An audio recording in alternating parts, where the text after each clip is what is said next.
Chers frères et sœurs, la page de l'Évangile d'aujourd'hui nous donne de comprendre que l'excès de familiarité peut entraîner un obstacle à la découverte réelle de l'identité d'autrui.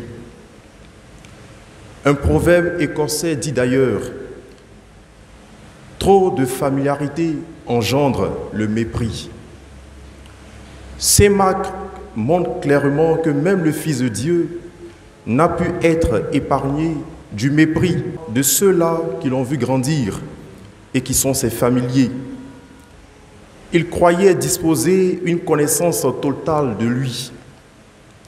D'un point de vue thématique, le récit de Saint Marc est dominé par ce motif de foi, mais représenté ici par son contraire, l'incrédulité des habitants de Nazareth. Leur manque de foi leur a valu de s'étonner à l'action prophétique de Jésus, de ne pas l'accueillir tel qu'il se présentait et apparaissait à nouveau devant eux. Jésus rentre à Nazareth, dans sa ville d'origine, lieu du berceau de son enfance et de sa jeunesse. Dans cette ville se trouve donc sa famille. Son passé et ses origines sont inscrits dans toutes les mémoires. Il est bien trop connu pour échapper à l'image familière qu'on s'est faite de lui. Comme attendu de tout juif, Jésus se mit à instruire l'assemblée réunie dans la synagogue. L'effet produit par son enseignement, c'est que les habitants de Nazareth sont frappés d'étonnement à l'écoute de ses propos, car il ne laisse personne indifférent.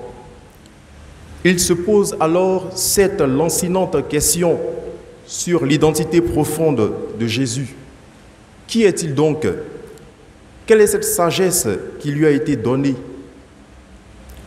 Les gens de son village sont choqués et n'arrivent pas à réaliser que ce Jésus qui leur est si familier devienne brusquement ce grand prophète devant eux.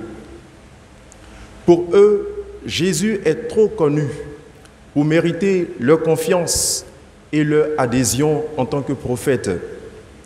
Les habitants de Nazareth sont dans l'incapacité de se détacher de la familiarité avec Jésus.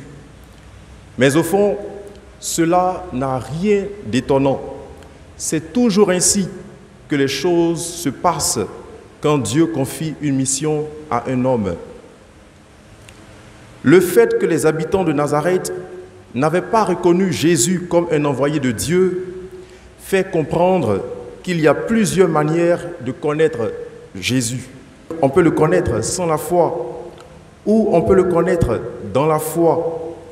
Sans le regard de foi, on peut passer à côté de la véritable identité de Jésus.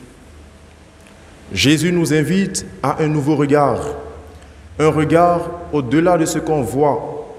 Ce regard de foi qui consiste à voir plus loin que les apparences et les habitudes. Ce regard de foi qui permet de ne pas rester dans l'habitude, dans une connaissance superficielle des choses. C'est dire qu'au-delà du simple fait d'admirer la beauté des fleurs et les oiseaux du ciel, nous sommes amenés à discerner ou à percevoir derrière cette apparence le soin amoureux de Dieu pour ses créations ou de l'action de Dieu qui est à l'origine de toutes choses. Nous ne pouvons donc pas voir en Jésus le Sauveur sans un regard de foi. Le risque pour nous qui participons à l'Eucharistie, c'est d'être tellement familiers à Jésus, si bien qu'on n'arrive plus à voir en lui sa véritable identité, ou que le Saint-Sacrement soit tellement commun qu'on est indifférent à la présence de Dieu.